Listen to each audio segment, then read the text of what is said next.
চারটা করণের কথা এখন বলবো। ইন্না জালজালাতাস সাআতি লাশাইউন আযীম। জালজালা মানে হলো ভূমিকম্প। জালজালা মানে কি? ভূমিকম্প। ইযা যুলজিলাতিল আরদু জিলজালাহা ওয়া আখরাজাতিল আরদু আসকালাহা। যখন ভূমিকে প্রচন্ডভাবে কাঁপিয়ে দেওয়া হবে, রাসূল সাল্লাল্লাহু আলাইহি ওয়াসাল্লাম বললেন খাসফুন ফিল মাশরিক খাসফুন ফিল মাগরিব। অচিরেই পূর্ব পশ্চিমে দুইটা মহাদেশ সাগরের তলে তলিয়ে যাবে। 1400 বছর আগে বলেছেন রাহমাত আল্লিল। রাসূল বলেছেন সুলুসুন ইয়াবকা সুলুসুন ইয়ামুত সুলুসুন ইয়াবকা। সারা দুনিয়া এখন 800 কোটি মানুষ, এর 3 ভাগের 1 ভাগ মারা যাবে, 3 ভাগের 1 ভাগ হত্যা করা হবে, 3 ভাগের 1 ভাগ ল্যাংড়া লুলা হয়ে বেঁচে থাকবে। যে কোনো সময় যদি আণবিক তুফান বাঁধে, আণবিক যুদ্ধ শুরু হয়, কোটি কোটি মানুষ এমনি খুন হয়ে যাবে। সেজন্য আল্লাহ রাসূল সাল্লাল্লাহু আলাইহি ওয়াসাল্লাম বলছেন, তোমরা হিসাব দেওয়ার আগে, আল্লাহর কাছে হিসাব দেওয়ার আগে কাকে হিসাব দাও? নিজের হিসাব নিজেটা করে নাও। হিসাব একজনের কাছে দিতে হবে, তিনি কে? কিয়ামতের ময়দানে আল্লাহ বলবেন, ইকরা কিতাবাক কাফা বিনাফসিকা আল-ইয়াওমা আলাইকা হাসিবা। আজকের দিনে তোমার হিসাব তোমার নেয়ার জন্য তুমি যথেষ্ট। তোমার হিসাব আল্লাহ করে দিবেন না। ইয়ালকা মানসুরা, তোমার আমলনামা তোমার সামনে আল্লাহ খুলে দিবেন। বড় তোমার কিতাব, প্রত্যেকের আমলনামা তার গলার সাথে আল্লাহ পেঁচিয়ে দিয়েছেন। আলজামনাহু তায়রাহু ফি উনুকি। দুনিয়া থেকে যাবেন কিয়ামত পর্যন্ত আপনার আমলনামায় আমল যোগ হতে থাকবে। আপনি কোরআনী দল করেছেন, কোরআনের মাহফিল করতেন, কোরআনী আন্দোলন করতেন, এখন আপনি চলে গেছেন, কিন্তু আপনার দলের লোকেরা এখনো কথা আছে। এই লোকেরা কাজ করবে, আপনার আমলনামায় পৌঁছিয়ে দিবেন কে? আর আপনি চুরি করেছেন, ডাকাতি করেছেন, মানুষ খুন করেছেন, মূর্তি বানিয়েছেন, আপনার লোকেরা এখনো আছে, আপনি কবরে। ওনাদের ভালো আমলগুলো কোথায় যাবে? কোথায়? আপনি পেটে থাকবেন। সেজন্য এমন লোকদের সাথে সম্পর্ক রাখবো না যারা ইসলাম মানে না। রাজি আছি তো? আল্লাহ রাব্বুল আলামিনের হাবিবকে জিজ্ঞেস করা হলো, কেন ভূমিকম্প হয়? রাসূল বললেন, 3টা কারণে ভূমিকম্প হয়। যেই এলাকায় জিনা বেড়ে যায় সেখানে কি হয়? ভূমিকম্প হয়। যেখানে বাজনা বাজে সেখানে কি হয়? ভূমিকম্প হয়। যেখানে মদ আছে সেখানে কি হয়? ভূমিকম্প হয়। আপনাদের এই যশোরে এই 3টা নাই? যশোর শহরে সবচেয়ে বেশি মদ বিক্রি হতো কোন বিল্ডিং এ? জোরে বলেন। হ্যাঁ হ্যাঁ, সবচেয়ে বেশি মদের স্বর্গ ছিল, সেটা হুলি খেলা হতো। আর যেখানে মদ আছে সেখানে চরিত্রহীনতাও আছে। প্রতিদিন আমরা আল্লাহর কাছে পানা চাইব 3টা জিনিস থেকে। কয়টা? পড়েন, আল্লাহুম্মা ইন্নী আউযু বিকা মিন আযাবিল মাউত ওয়া ফিতনাতিল মাউত, মিন আযাবিল কবর ওয়া ফিতনাতিল কবর, মিন আযাবি নারি জাহান্নাম ওয়া মিন ফিতনাতি মাসিহিদ দাজ্জাল। আল্লাহর হাবিব এই দোয়াটা নামাজের সালাম ফিরার আগে প্রতি নামাজেই পড়তেন। সাহাবায়ে কেরাম বলতেন, সূরা ফাতিহা যেমন আমাদেরকে মস্ক করিয়েছেন, এই দোয়াটা তেমনি আমাদেরকে মস্ক করিয়েছেন। আপনি আপনার বিবিকে শিখাবেন, কারণ ঘরের সব কিছু শেয়ারের একমাত্র মানুষকে বিবি। আবার বিবির সাথে পরামর্শ করবেন, নিজে বস সাজেন না।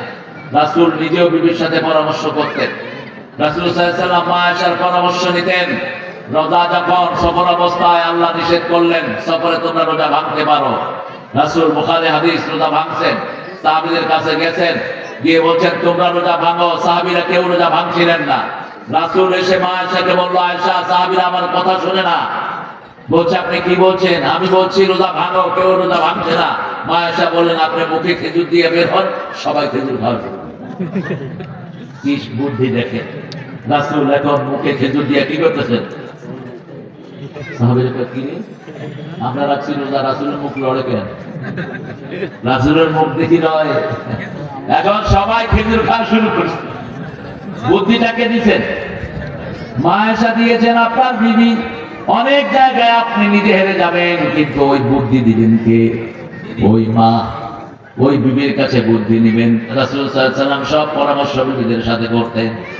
বিবিরা বলতেন 3 দিন দৈনিক 3 বার আমাদের খবর নিতেন রাহমাতাল লিল আলামিন। আর আমরা যখন কেউ ব্যথিত হতাম চোখের পানি মাটিতে পড়ার আগে রাসূলের হাতে পড়তো। কারণ তাকওয়ার লঙ্ঘন সবচেয়ে বেশি হয় কাদের সাথে? মেয়েদের সাথে। রাসূল যাচ্ছেন রাস্তা দিয়ে, হঠাৎ করে একজন অন্য ধর্মের মহিলা পাস করলো। রাসূল সাথে সাথে ঘরে আসলেন, এসে বলছেন, এই উম্মে সালমা আসো। উম্মে সালমাকে ডাকলেন, ডেকে বসালেন, বসো। তাকিয়ে আছেন উম্মে সালমা। উম্মে সালমা বলছেন, রাসূল আপনি কি দেখছেন? এরকম তো কখনো তাকান না। রাসূল বললেন, শোনো, আমি যখন বাহিরে বেরিয়েছি তখন দেখি যে একটা বেপর দিকে মহিলা যাচ্ছে। এই বেপর দিকে আমার চোখ পড়তেও পারত, এমনি তাকালে তো চোখ পড়ে। কি কথা বল না কেন? এই যখনই আমি দেখলাম ওই দিক দিয়ে যাচ্ছে, তখনই আমি এসে তোমার দিকে তাকিয়ে আছি। ওর ওখানে চোখ পড়লে এটা শোভন হতো না, কিন্তু তোমার দিকে তাকিয়েছি, চোখের গুনাহগুলো সব মাফ। এটা কিন্তু রাসূল নিজের জন্য করেন নাই, রাসূলের গুনাহ তো এমনি মাফ করেছেন উম্মতের জন্য। ঠিক না ঠিক? রাসূল বলতেন, যদি রাস্তার কোনো মেয়ে দেখে তুমি অবাক হও, go to your better half, enter the house, see your wife properly. তুমি যখন রাস্তায় কোনো মেয়ে দেখে অবাক হও, তুমি সাথে সাথে ঘরে চলে যাও। ওই মেয়ের কাছে যা আছে তোমার বিবির কাছে তার চেয়ে শ্রেষ্ঠ জিনিস আছে। কারণ রাস্তার মেয়েদের মধ্যে এইডস থাকে। কি থাকে? কথা বল না। একটা কলা যদি আপনি সিলে রাখেন, কলার উপরে কি পড়বে? কি পড়বে? কাঁঠাল খুলে বিক্রি করতে বসছে একজন, আরেকজন কাঁঠাল, ভালো কাঁঠাল নিয়ে বসে আছে। কোনটা নেবে? কেন?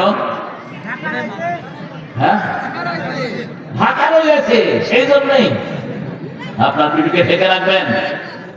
যারা রাস্তাঘাটে বের হয়, মানুষের চোখ পড়ে এদের উপর, এবং চোখ হলো পৃথিবীর সবচেয়ে বড় বিষাক্ত জিনিস। রাসূল বলছেন, আকসারু উম্মতি ইয়ামুতু বিল আইন বাদা কুদরাতিল্লাহ, আমার অধিকাংশ উম্মত চোখের বিষক্রিয়ার কারণে মারা যাবে। আপনার বিবিকে পর্দায় রাখেন, আপনার মেয়েকে পর্দায় রাখেন, আপনার ঘরটা শান্তিময় হয়ে যাবে। আজকে আফগানিস্তান পৃথিবীর 3 নম্বর পজিশনে অর্থনৈতিক ভাবে। আফগানিস্তান চালাচ্ছে এখন আফগানিস্তানের জামাত, হেফাজত, আর যারা দেশপ্রেমিক তারা। ঠিক না ঠিক? কথা বল না কেন? জিজ্ঞেস করেছে আফগানিস্তানের ওই যে আগে তো মোল্লাদেরকে কিছুই করতে পারবে না মোল্লারা। এখন আমেরিকা বলছে, how do you increase your economical system. আগে 250 আফগানিস্তানের টাকা দিলে $1 পেত, এখন 60 টাকা দিলে $1 পায়। বলছে উন্নত করলা কেমনে? বলছে 3টা কাজ করেছি, ক্ষমতায় বসিয়েছি, লা ইলাহা মুহাম্মাদুর। 2 নাম্বার, মেয়েদেরকে ঘরে ঢুকিয়ে দিয়েছি। 3 নাম্বার, দেশে চুরি বন্ধ করেছি। দেশের সব বরকতের দুয়ার খুলে দিয়েছেন কে? মেয়েরা ঘরে থাকলেই মেয়েদের সব কিছু বেড়ে যায়। ঠিক না ঠিক? রাস্তাতে অ্যাক্সিডেন্ট কেন হয় বলুন তো? তাদের কারণে। এই যে স্কুল ছুটি হলে মেয়েদের, ছেলেরা কোথায় যায়? কেন? হ্যাঁ, মেয়েদের 5 জন ছেলেরা সব হাসা কথা বলছে। গার্মেন্ট যখন ছুটি হয়, দেখবেন বাসালাদের কি অবস্থা।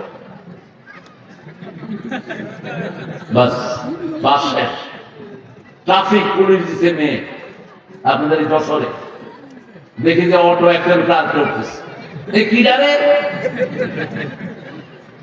মেয়েদেরকে ঘরে ঢুকাও। আপনার মেয়েকে আপনি পর্দাশীলা বানান। 3 ব্যক্তি জান্নাতে ঢুকবে না, জাহান্নামী।